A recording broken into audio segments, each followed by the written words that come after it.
train every part of your body. And when you do punch, now I'm leaning forward a little bit, hoping not to hurt any camera angle. I mean, you got to put the whole hip into it and snap it and get all your energy in there and make this into a weapon. I don't want to tangle you in any dark that right now. You came at me pretty fast there. What is the difference between Chinese boxing and what we see these young men doing at 8 o'clock every morning on the rooftops in the parks called shadow boxing, which they're always... Well, actually, you see, that is part of Chinese boxing. Yes. There are so many schools. Everybody here seems to be, you know, going like this all the time. Well, that's good. I'm very glad. I'm very glad to see that, because at least somebody is caring for their own body, right? Yeah. I mean, that's a good sign. Well, it's a kind of a slow form of exercise, which is called Tai Chi Chuan. I'm speaking Mandarin just now. Yeah. Cantonese, Tai Chi Kun, okay? I see. And it's more of an exercise for the elderly, not so much for the young. Give me a demonstration. Show me. Can you do it, a little bit of it? Just so I mean, the hand-wise is very slow. Oh, is it? And you push it out, but all the time you are keeping the continuity going.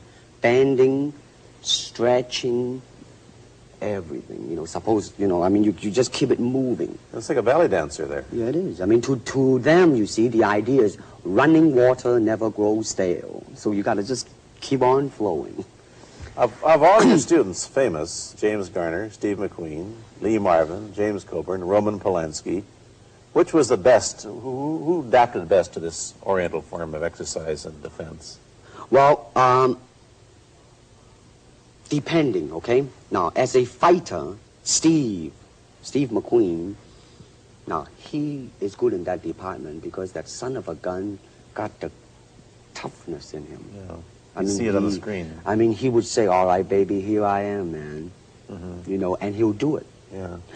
Now, James Coburn is a peace-loving man. I met him. Right? I mean, you've met him. I mean, he's really, really nice. I mean, super mellow and all that. I mean, you know, I mean, now, he appreciates the philosophical part of it. Therefore, his understanding of it is deeper than Steve. So it's really hard to say. You see what I'm saying now?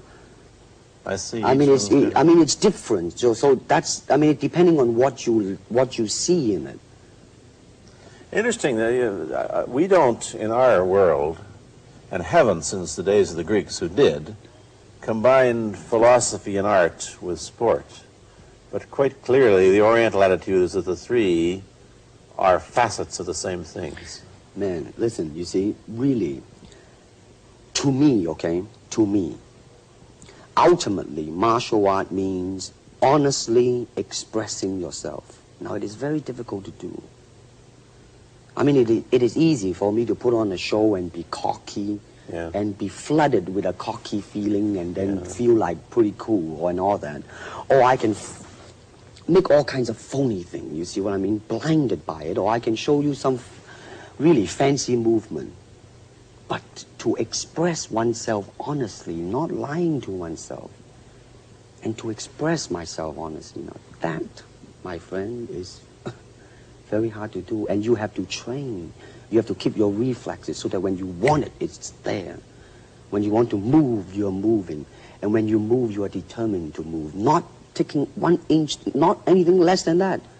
If I want to punch, I'm going to do it, man, and I'm going to do it, you see. So, I mean, so that is the type of thing you have to train yourself into it, to become one with the, you think? Yeah, this is very un-Western, this attitude. I want to ask you about your movie and TV career, but first we'll take a break. Then I'll be back with Bruce Lee. I've been talking to Bruce Lee mainly about the Chinese martial arts, which include things like Chinese boxing, karate, and judo, which is what he taught when he was in Hollywood.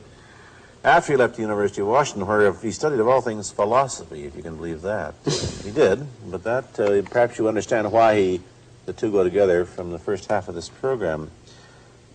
And you can perhaps understand how he got into films. He knew a lot of actors, but I'm told that you got the job on the Green Hornet, where you played Cato the chauffeur, mainly because you're the only Chinese-looking guy who could pronounce the name of the leading character, Britt Reed. I meant that as a joke, of course. and it's a heck of a name, man. I mean, every time I said it at that time, I was super conscious. I mean, really now, that's another interesting thing, huh? Let's say if you learn to speak Chinese. Yeah. And it's very, I mean, it's not difficult to learn and speak the word.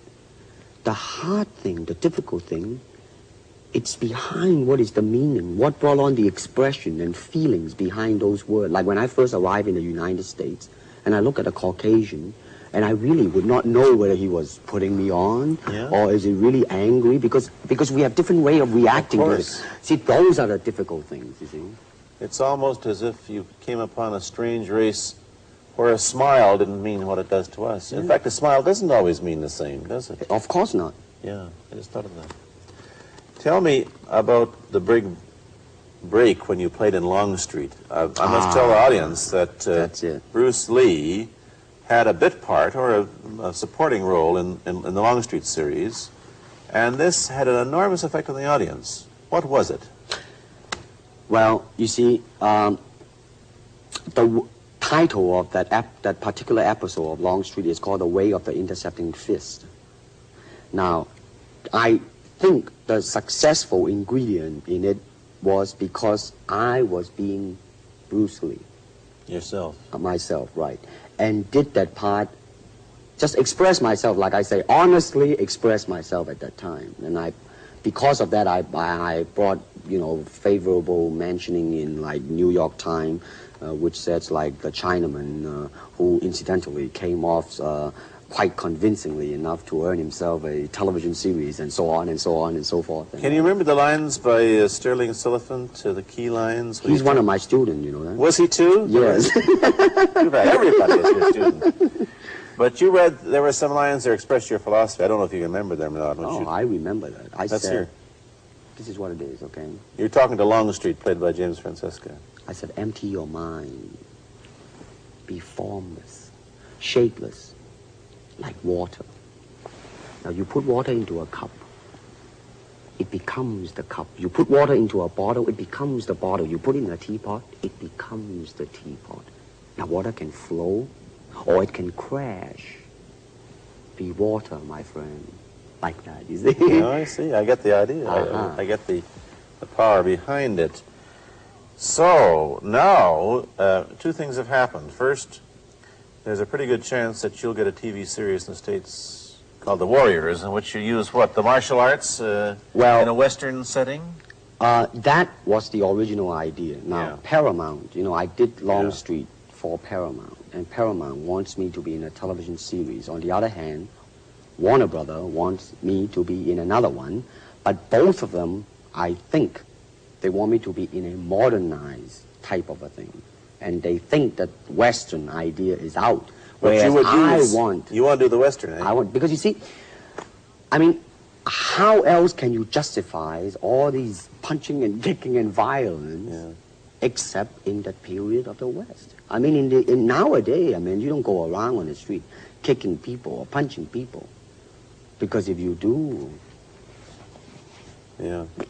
that's it. I mean, I don't care how good you are, you know. But this is true also of the Chinese dramas, which are mainly costume dramas. They're all full of blood and gore over here. Oh, you mean here? Yeah. Well, unfortunately, you see, I hope that the picture I am in would either explain why the violence was done, whether right or wrong or whatnot. But unfortunately, pictures, most of them here, are done mainly just for the sake of violence. You know what I mean? Like, you know, fighting for 30 minutes, get stabbed 50 times. Well, I'm fascinated. Let me give you your microphone back.